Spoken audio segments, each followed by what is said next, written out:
I got infected with HIV in 1987, 31 years ago, and I met Marianne a few months later. Marianne said in this very room, I cannot add years to your life, but I can add life to your years. And here's how I can do that. And we leaned forward on the edge of the couch 30 years ago, and she said, here's how you can do it. Serve, be useful.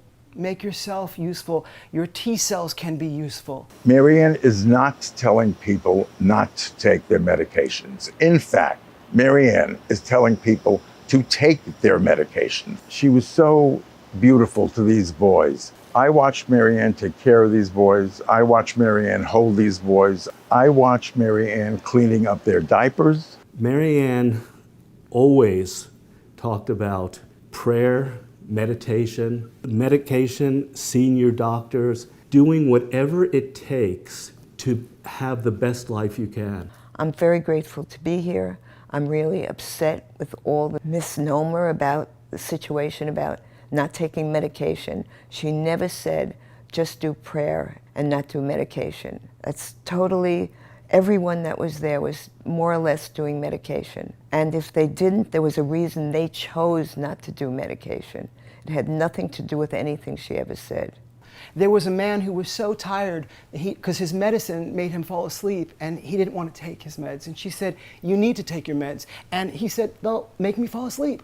She said, so you'll sleep and we'll talk around you and you'll still get the message because you're still going to get the love that we're here to give you, but you need to take your meds.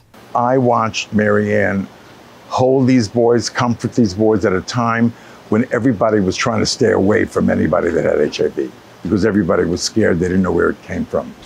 And Marianne rose to the occasion. She was fearless.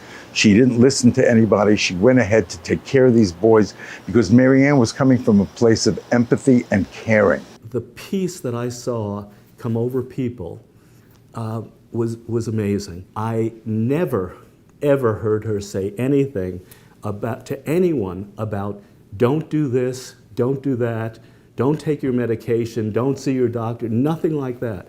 What I did see and what I did hear is her say, pray, meditate. What does your inner voice tell you to do? I always remember her saying, what does your inner voice tell you to do? I never heard her say, don't do this. She told us that we could live with medication and with groups, that we could come together as a group and tell our stories and tell what we were afraid of and share it with one another. And we came together as a community quickly. We started to heal. We started to heal from all our different stories. We all had a different story, but we all were really dealing with a life-threatening situation. And she gave us hope.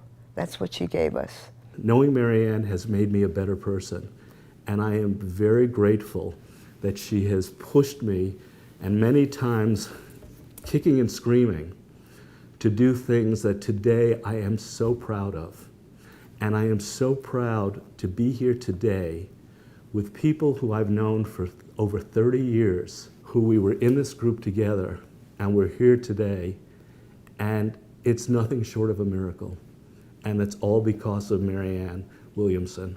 And I couldn't be more proud of her and couldn't be more grateful that she's in my life today. Marianne said, well, let's pray for you. Her prayer was this: please God, we're not going to ask you to take the HIV AIDS away. We will do that. We will work on the disease with medication and prayer and faith and medication. We'll work with the virus. What we need from you, God, is to take away the shame and to take away the guilt. And I'll never forget the cadence of how she said it. 30 years ago, she said, because that is too much for us to bear. And in that moment, I cried for the first time since I got my diagnosis 31 years ago. And I cried because I knew there was a possibility. Marianne Williamson gave me so much hope and showed me how big my life can be, how big I've always been.